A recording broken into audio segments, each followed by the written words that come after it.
Hello and welcome to another installment of Comparative Reasoning. I'm your host, Sidra Kennedy, and it's going to be a little revisit here. The title of the post I made was "They Are Not Covering Up Any UFOs," and there's only one comment, but it sparked a thought. So I'll read the tail end of the comment, the part that that sparked the comment. And it's by the Wicked Orchard. It says, I think the UFOs are being used as a distraction to mask the fact that many of the conservative states are making a hard push to get the Supreme Court to overturn Roe versus Wade. Roe v. Wade. And follows up in the sense saying that, they're making strong chance and basically that they can do it. They have the ability to do it. And here's the thing. What people don't want to think about. For the longest, women have said it's my body, my choice when it comes to abortion. That's pretty much what it is. It's my body, my choice. Government has no say. Okay. And that's soundly reasonable. And then you have those other women and males that'll say, it's not your choice. We are not pro-choice. Choice also options. We are not. You must have that child no matter what. No matter what. To have the child, you got to have it. It doesn't matter if you're raped. It doesn't matter if you went in for one procedure and a crazed doctor did something else to you and now you got child.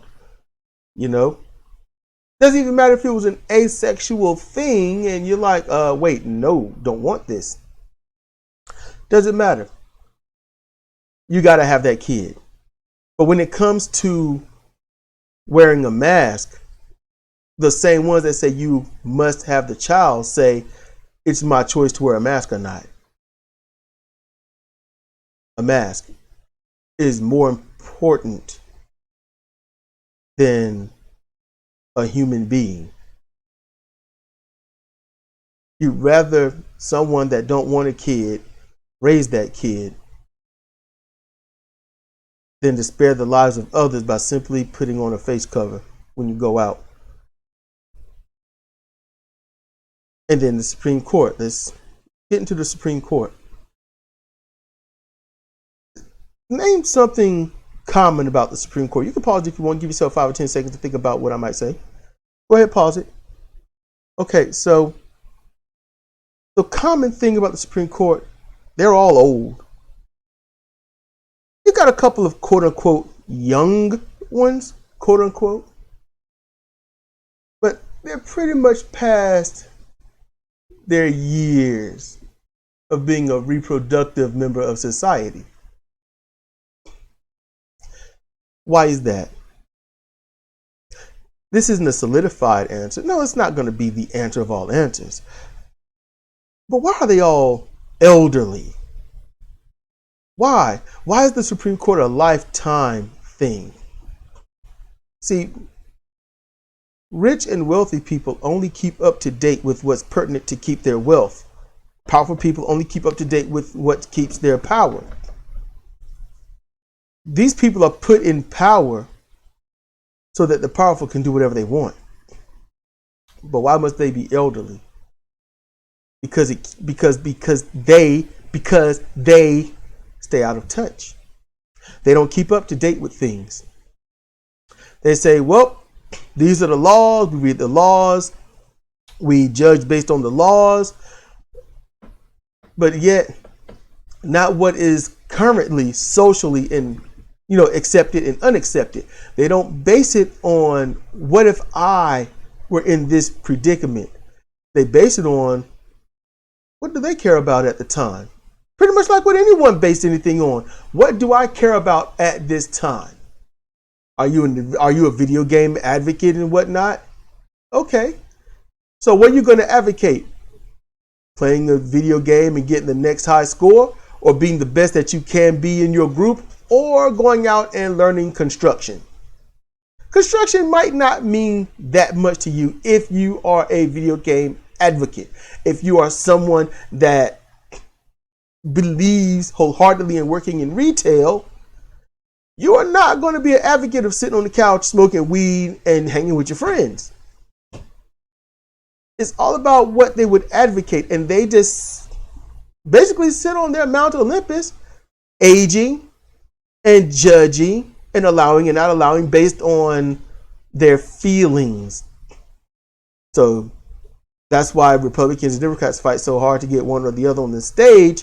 Whether it's a Republican or a Democrat, the bottom line is that person is going to be conservative. So they're going to be a conservative Republican, which means today's age, they're nutsoid, or they're going to be a Democrat conservative or conservative Democrat, which means don't change anything. So Roe versus Wade, anything dealing with reproductive rights, anything dealing with raising a child is not their issue. So if you get enough conservatives of either side saying, hey, we want this, then they just may say, we're going to do that. And that's what they're going to do, usually.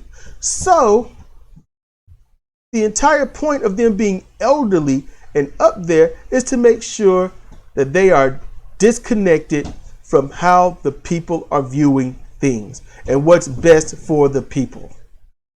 But Roe v. Wade has been slowly and assuredly overturned on the state level as states, I'm not going to name them, you know who two you are leading in this. They make sure that you are seen as criminal for getting an abortion. You are committing murder. You have to have the child to term. And if the child dies within you, naturally, you still go to prison for murder. If it comes down to your life or the child's life, you have to choose the child. You got to die. It don't matter your age. And you got to have the kid. So the kid must be saved. You got to die. A kid that will go into the system and be neglected, abused if any attention is given, and then told what to do in a place that doesn't care about it in the first place. That's what's going to happen. Why? Because it's been happening for about 50 to 60 years as it is that we have absolute records of. Kids that are in the system, coming out the system, aging out the system, and they have their stories to tell. You can find them all over YouTube. You can find them on Medium. And they tell about how messed up their lives are. So Supreme Courts, they need to stop being so elderly. They need to be younger, not crazy young. They don't need to be 70 and 80 and 90. They don't need to be, in their mid-ish, late 60s. I would say a comfortable 50, 50 to 65. But they all need term limits. They need term limits. And just like any other politician, they need to be able to be voted out on a moment's notice when they start messing up. If you got you at your job, you start messing up, what's going to happen? You're going to, talk to you, mention it to you, tell you to stop. You're fired. Some jobs will sue you for damages. Imagine how much damage the Supreme Courts of the United States has caused families, individual lives, communities, and whatnot. Think of the damage from their rulings, their disjointed rulings. Think of the damage that the politicians that put them there, that they may feel in a favor to owe, what the damage they're doing, getting paid off by these other companies. It's not about the people, it's about the money, it's about the power, it's about the glory. We lost, Ginsburg. We lost a champion. A champion that I had no idea of because no one talked about her. A champion I didn't know of because she doesn't talk about anything. Well, didn't. We don't know who the champions are because, one, no one talk about them. And then when they do, it's never to help them. It's just to mention them for brownie points. We have to get people in and talk about them and the good that they do. And when they mess up, talk about that. And when the errors outweigh the good, they got to go. I think that's the simplest formula. But when you have a champion, someone that's in there, you need to, the people that talk about these champions, the ones that are protecting, reproductive rights, the ones that are saying, hey, rape is bad. The champions, the good people, you need to also remind them why they're there and tell them to find other champions. We don't need like-minded groups. We need a like-minded country.